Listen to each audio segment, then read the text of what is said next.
네, 이번 시간에는 분만에 대해서 말씀드리겠습니다. 수정란이 잘 무럭무럭 커서 이제 분만 돼야겠죠? 그 과정을 말씀드리겠습니다. 분만 기전입니다.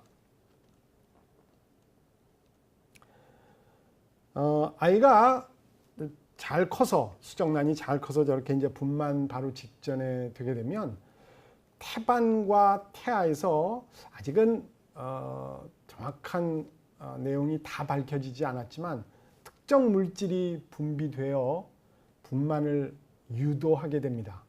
그렇게 유도될 때 관여하는 두 개의 대표적인 호르몬이 위에 적혀 있습니다. 에스트로겐입니다. 그리고 오른쪽엔 옥시토신이 있죠. 에스트로겐은 기본적으로 자궁근을 강화시켜서 근력을 높여 놓게 되는데 바로 그 높이는 작용과 함께 옥시토신 수용체도 만들어 놓습니다. 수축을 잘 할 수 있게끔 분만하는 데 수축이 강화되게끔 도와주는 셈이죠. 저렇게 자궁 내의 옥시토신 수용체를 유도시키는 에스트로겐과 함께 오른쪽에 옥시토신이 있습니다. 옥시토신은 마지막 결론은 양성되먹임으로 제가 끝낼 예정인데요. 배란기 때 보셨던 양성되먹임과 비슷하게 증가되면 더 나오고 더 증가시키면 더 나오고 하는 말 그대로 파지티브 피드백입니다. 옥시토신이 태아나 뇌하수체에서 분비가 되고 나면 이 분비된 것이 두 가지 작용을 합니다. 첫 번째는 자궁 수축을 자극하죠. 자궁을 수축시킵니다. 자궁이 쭉 아이를 내보낼 수 있게끔 강력한 수축을 만들어 놓게 되지요. 옥시토신을 자궁 수축 호르몬이라고 얘기하는 이유 중에 하나는 이 기능이 가장 크기 때문에 그렇습니다. 두 번째는 태반을 자극합니다. 그러면 태반에서 프로스타글란딘이 생성이 됩니다. 이 프로스타글란딘도 마찬가지로 자궁 수축을 시키게 되지요. 지금 말씀드렸던 이 자극은 옥시토신이 자궁 수축을 자극하는 것과 함께 태반을 통해서 프로스타글란딘을 통해 또다시 자궁을 수축시키는 것은 아이가 이렇게 자궁 경관을 밀고 나오게끔, 산도를 밀고 나오게끔 해주고, 이 밀고 나올 때 아이의 머리가 자궁 경관을 바로 산도를 밀고 나오겠죠. 그러면 그 벌려지는 자극은 또다시 옥시토신이 나오게끔 합니다. 그러면 이놈은 옥시토신을 나오게끔 하면 자궁 수축을 더 촉진시키겠죠. 그리고 또 밀고 나오고 또 옥시토신 더 나오고 이 작업이 계속되기 때문에 양성되먹이기다라고 얘기하는 겁니다.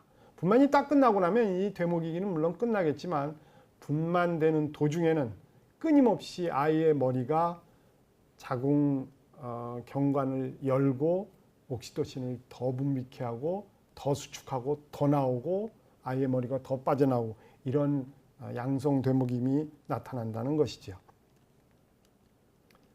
분만의 단계를 볼까요? 지금 엄마와는 반대로 딱 서 있죠. 엄마가 직립되어 있다면 아이는 물구나무 선 상태로 딱 놓여 있습니다. 엄마 뱃속에서부터 벌써 아이가 엄마하고 뜻을 달리하는 것 같죠. 지금 나오고 있습니다. 나와서 보면 아이가 나올 때 가장 어려운 과정은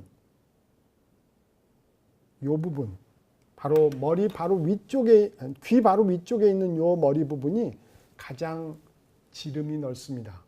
그래서 저 부분이 빠져나오면 어깨 같은 거 빠져나오는 건 그렇게 큰 문제가 되지 않아요. 따라서 이 부분을 딱 통과하는 것이 어미에게나 아이에게나 분만 과정에서 가장 난 코스라고 할 수가 있습니다. 저렇게 중간에 머리하고 엄마의 산도하고 사이즈가 균형이 맞지 않아서 머리의 사이즈가 더 크면 머리에 걸려가지고 나오지도 못하고 들어가지도 못하고 위험한 상황이 될 수 있겠죠. 예전에 제왕절개를 하기 전에 아이를 낳다가 어미와 아이가 모두 다 잘못되는 경우가 있는 것이 바로 이 걸려가지고 아이도 엄마도 다 잘못될 수 있어요. 지금 제왕절개를 하고 나서는 그런 상황이 완전히 해소된 셈이죠. 제왕절개를 한번 보시겠습니다. 제왕절개는 한자로 저렇게 씁니다. 영어로는 Caesarean section이라고 그래요. 시저가 저 방법으로 태어났다라고 해서 그렇게 Caesarean section, 약자로 CSEC이라고 얘기를 하는데, 글쎄요, 시저 태어날 때 그 시대에 저 수술이 가능했을까요? 뭐 하여튼 이름은 그렇게 붙여 있으니 제왕절개로 설명을 시작하겠습니다. 보통 우리는 생일을 귀 빠진 날이라고 얘기하죠. 조금 아까 말씀드렸던 대로 분만 도중에 귀 바로 위쪽이 가장 넓은 지름을 가지고 있고, 그래서 거기가 빠져나오고 나면 귀가 쑥 빠져나옵니다. 귀를 뺐으면, 분만 도중에 귀를 뺐으면 생일입니다. 그 다음부터 그냥 빠져나오는 거예요. 이놈은 귀가 빠지지 않아서 결국은 순산을 못하는 경우가 된다는 것이죠. 그래서 우리는 생일을 귀 빠진 날이라고 얘기하는 것입니다. 여성의 엉덩이는 아이의 머리가 점점 좋아지면서 커지게 됐고, 뭐 여성의 엉덩이하고 아이의 머리는 할 수 없습니다. 같이 커지기 시작했습니다. 아이의 머리가 커지면서 여성의 엉덩이가 커지고 여성의 골반이 커지게 됐죠. 따라서 예전에 아이의 머리가 크지 않을 때는 여성의 엉덩이도 크지 않았고, 그래서 어깨서부터 엉덩이까지 쭉 매달려 있는 팔의 그 각도가 엉덩이가 크지 않으면 그냥 일자로 뚝 떨어지는데, 엉덩이가 커지다 보니 좁은 어깨, 넓은 엉덩이, 그러니까 팔이 엉덩이 쪽에 와서 바깥쪽으로 휘게 됐다고 그래요. 바깥쪽으로 휘니까 같이 남자와 사냥을 같이 했었죠. 창을 던지고 했었는데 손이 휘게 되니까, 팔이 휘게 되니까 창 던지는데 그렇게 용이하지 않아요. 그리고 무게중심이 엉덩이가 커지다 보니까 아래쪽에 있고 달리기나 이런 등등에 그렇게 유리하지 않았습니다. 다시 말하면 사냥을 실패할 가능성이 높아지게 된 거예요. 남자들은 엉덩이가 작고 어깨가 넓으니까 팔이 일직선이라 창도 잘 던지고 달리기도 비교적 빠른 반면, 여성은 엉덩이가 커지면서 점점 불리해지게 됐던 것이죠. 그러다 보니 사냥에 실패한 여자와 사냥을 잘한 남자가 서로 일을 나누어 하기 시작했습니다. 여성의 경우에는 집에서 가사일을 돕고 집 주위에 있는 나물 아니면 과일 아니면 버섯 이런 거를 채집하게 되었죠. 남자는 계속해서 사냥을 하게 됐고요. 서로 분업이 딱 되었다는 사회학자들도 이렇게 이제 의견을 제시하곤 하지요. 남성분들 보면 돈을 조금 모았다 하면 가장 먼저 사고 싶은 것 1번 뭐라고 얘기할 것 같습니까? 남성분이라면 아마 마음속에 있을 것 같아요. 적혀 있는 대로 자동차입니다. 남자들이 자동차에 좀 집착하는 편이죠. 사냥을 하려면 결국은 운송기구가 있어야 됩니다. 우리가 사냥을 했던 그 본능이 유전자 속에 이미 박혀 있는 셈이죠. 여성의 경우에는 말씀드렸던 대로 가사일을 도우면서 집 주위에 있는 나물이나 버섯, 과일을 채집해야 됩니다. 채집을 했습니다. 어디다 넣어야 될까요? 망태기가 있어야 됩니다. 여성의 경우에는 돈에 좀 여유가 있으면 첫 번째 구입하고 싶은 것, 많은 사람들이 핸드백에 집착하는 편이죠. 망태기의 그 유전적인 본능이 이미 아직도 우리 현대인에게도 남아있다는 것입니다. 조금 우스꽝스러우신가요? 그러나 틀림없는 진실입니다. 남성의 경우에는 사냥을 하기 때문에 시각이 굉장히 잘 발달되어 있습니다. 그에 비해서 여성의 경우에는 후각이나 미각이 좀 더 발달되어 있다고 보고되어 있죠. 자, 일단 이 내용이 좀 미심쩍으시면 다음 슬라이드에서 한번 확인해 보시죠. 지금 장에서 여성분들이 여러 가지를 지금 고르고 있네요. 남자 여자가 부부가 한번 백화점이 되던 마트에 가면 여성의 취향은 뭐 어떤 여자하고는 관계없습니다. 여성의 그 장을 보는 행태는 거의 천편일률적인 것 같아요. 거의 똑같은 것 같습니다. 어떤 여성분들이건 거의 대부분 한참을 고르고 딴 데 가서 또 보고 산 거 물르고 다시 또 돌아와서 힘이 들었음에도 불구하고 마트나 백화점에 가면 거의 날다람쥐가 되죠. 굉장히 아주 활기차게 다닙니다. 그런 반면 남자들은 그렇지 않죠. 대부분 쭈그려 앉아 이렇게 쉬고 있습니다. 남자들이 쇼핑하는 방법은 거의 대부분 이렇죠. 쫙 보다 탁 사면 끝입니다. 그냥 잡아서 그거 그냥 사고 싶어 하죠. 모든 남자가 그렇고 모든 여성들이 그렇다는 것은 뭔가 문제가 있을 것 같죠. 남성들이 사냥을 했습니다. 남자들이 사냥을 할 때에는 움직이면 먹어도 됩니다. 독도 없고 상하지 않았습니다. 순식간에 결정할 수 있어요. 그러나 나물이나 버섯, 과일을 채집하는 여성의 경우에는 이게 독이 있는지 쓴 거는 아닌지 제대로 잘 지금 여문 건지 익은 건지 보아서 그건 결정할 수 있는 겁니다. 따라서 지금 말씀드렸던 남성의 경우에는 결정이 굉장히 빠릅니다. 움직이면 먹을 수 있는 것이고 여성의 경우에는 그렇지 않죠.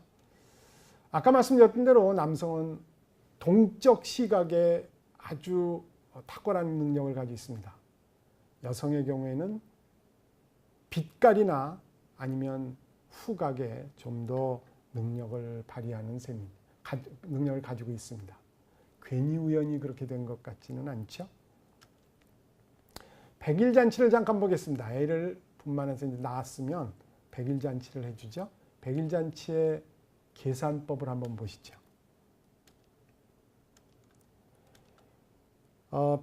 보통 우리는 마지막 menstruation서부터 임신 기간을 계산을 합니다. 마지막 menstruation 그 2주 후에 배란이 되고 그 배란된 난자가 바로 수정이 되겠죠. 뭐 아까 말씀드린 대로 난자의 수명은 1일입니다. 그 40주 후에 바로 분만하게 됩니다. 우리가 보통 40주 하면 10달이라고 그러지만 40주지요. 그 40주면 280일이고 그 280일의 계산은 마지막 menstruation서부터 한다는 것이죠. 그러면 엄밀히 말하면 266일이죠.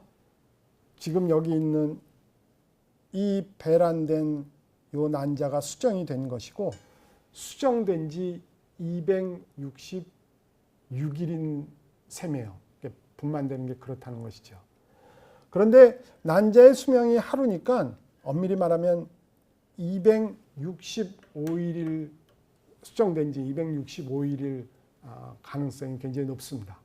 수정된 지 265일 만에 분만되는 겁니다. 거기다가 딱 100일을 한번 더 해보시죠. 분만돼서 100일을 딱 해보면 정확하게 365일입니다. 다시 말하면 수정된 지 365일 만입니다라고 100일 잔치를 아이에게 해주는 것이죠. 조상들이 이거 모든 숫자를 아셨을까요? 그러나 틀림없는 건 모든 것이 너무나 정확하게 맞아떨어진다는 것입니다. 100일 잔치의 계산법이었습니다. 100일은 수정된 지 딱 1년 된 날입니다. 수명과 임신 기간을 잠깐 볼까요? 우리가 보통 수명과 임신 기간을 비교해 보면 동물마다 그다음에 그 종마다 상당한 연관성을 가지고 있습니다. 보시죠. 쥐는 한 2년 살고 임신 기간은 3주입니다. 굉장히 빨리 낳아버리는 듯하지만 임신 기간이 짧은 듯하지만 수명에 비하면 긴 편입니다. 왜냐하면 사자는 15년 사는데 임신 기간은 한 15주 됩니다. 얼룩말은 25년 정도 수명이 25년 정도 되는데 임신 기간은 50주입니다. 굉장히 오랫동안 데리고 있죠. 코끼리도 60년 수명인데 임신 기간은 80주입니다. 지금 뒤쪽에 있었던 얼룩말이나 코끼리의 경우에는, 특히 얼룩말의 경우, 초식동물의 경우에는 분만을 딱 한 뒤에 오랫동안 사람처럼 버둥거리고 있으면 뭐 치타나 사자나 퓨마가 다 잡아먹어 버릴 겁니다. 움직이지 못하는 태아는 데리고 갈 수도 없고 뭐 다 포식자들이 먹어 치우겠죠. 따라서 상당히 오랫동안 임신 기간을 갖고 운동계 전체적으로 신경계가 되든 골격근이 되든 잘 발달시켜 충분히 운동 기능을 갖게 한 뒤에 내놓는 것 같습니다. 분만시키는 것 같습니다. 그러면 아이가 새끼가 딱 태어나자마자 조금 있으면 몇 시간 후면 통통통통 튀어서 엄마 따라다니죠. 조금만 있으면 하루만 있으면 그냥 뛰어다닙니다. 그렇지 못하면 포식자에게 다 잡혀먹기 때문에 아마 선택압에 걸린 것 같습니다. 저런 것들이 살아남아 그 후에가 지금 새끼를 낳고 있다고 생각하셔도 좋죠. 지금 말씀드린 대로 얼룩말과 같은 초식동물들, 약자라고 생각되는 것들은 수명에 비해 임신기간이 굉장히 길다는 것입니다. 코끼리도 하여튼 뭐 만만치 않게 긴 걸 볼 수가 있죠. 거기에 비해서 인간을 보시죠. 뭐 수명은 지금 100세로 가는 판입니다만 약간 그것은 여러 가지 혜택에 의한 인위적인 숫자고, 수명이 하여튼 임신 기간에 비해서 상당히 긴 걸 볼 수가 있습니다. 역으로 얘기하면 임신 기간이 짧다는 거예요. 임신 기간이 짧은 이유를 또 추적해 들어가 보면 엄마와 아이가 협상을 한 것 같습니다. 아이의 머리는 점점 커지게 됐고, 이 좋은 머리, 커진 머리가 엄마 뱃속에서 무럭무럭 크면 클수록 머리는 점점 커지게 되고 뼈는 점점 딱딱해져서 분만하는데 보통 어려운 것이 아닐 것입니다. 따라서 적당하게 성장하고 적당하게 머리뼈가 자라기 전에 아이가 분만되어야 됩니다. 그래서 코끼리와 같이 60년 사는데 80주 정도 된다면 수명을 70년으로 인간의 수명을 70년으로 생각한다면 적어도 80주 이상 그렇게 자란 뒤에 분만해야 될 것 같습니다. 계산상으로는 그렇다는 거예요. 그러나 그러면 모든 엄마들은 다 분만에 실패할 것입니다. 너무 커서 그렇죠. 머리가 큰 이 태아를 아이를 내보낼 방법이 없을 겁니다. 따라서 미리 나오고 뭐 나머지 수명에 비해서 이런 운동 시스템이 엉망이죠. 뭐 아이 보면 뭐 태어난 지 1년 될 때까지 버둥거리다 끝나잖아요. 그냥 야생에 저런 아이들 내놨다면 포식자들이 그냥 거의 공짜 먹이로 다 주워 먹을 겁니다. 머리가 좋은, 머리통이 커진 이 상황은 협상을 통해 이렇게 임신기간을 조정하게 되었고, 할 수 없습니다. 이거는 선택이 이 방향으로 간 것이니 좋고 나쁘고도 없이 우리가 받아들여야 될 것 같습니다. 생신력과 수명도 한번 알아볼까요? 쥐의 경우에는 생후 6주부터 번식이 가능합니다. 뭐보다도 좀 더 일찍 가능하기도 합니다만 공식적으로 하여튼 6주부터 번식이 가능하고 1년에 여러 번 새끼를 낳습니다. 한 번 낳을 때도 뭐 열 몇 마리씩 정말 폭발적으로 증가될 수 있습니다. 수명은 뭐 실험실에서는 하여튼 좀 오랫동안 살게 할 수는 있습니다만 대부분 야생에서도 한 1년 반에서 2년 정도, 그래봐야 하여튼 수명은 좀 짧은 편이죠. 생신력은 폭발력입니다. 고양이를 볼까요? 1살부터 번식이 가능합니다. 그리고 1년에 두세 번 새끼를 낳는 것 잘 아시죠? 수명은 15년에서 20년. 20년까지 사는 거는 애완동물이기 때문에 그렇고, 저 덩치로 보면 한 10년에서 15년 뭐 그 정도, 15년도 좀 긴 것 같습니다. 다시 또 초식동물 볼까요? 여긴 기린으로 되어 있지만 대부분의 초식동물의 평균을 보면 1년에 한 번 새끼를 낳고 수명 길어봐야 얼룩말 길어봐야 25년 이렇습니다. 새끼를 적게 낳는 반면 마리수도 좀 적죠. 그런 반면 수명이 좀 긴 것을 볼 수가 있습니다. 생식력이 높으면 생존 기간이 줄어들 수밖에 없어요. 짧을 수밖에 없고 반대로 오래 살면 생식력이 떨어진다는 것을 이 통계로 알 수가 있습니다. 각각 그 종마다 목적이 있겠죠. 쥐의 경우에는 많이 잡혀먹고 하니까 짧게 살더라도 마리수로, 그러니까 생식력으로 그 종의 유지를 하고 있는 것, 종을 유지시키고 있는 것 같고, 초식동물이나 포식동물은 또 그에 걸맞게 그 생식력과 수명의 균형을 맞추고 있는 것 같습니다. 오늘은 여기까지입니다. 감사합니다.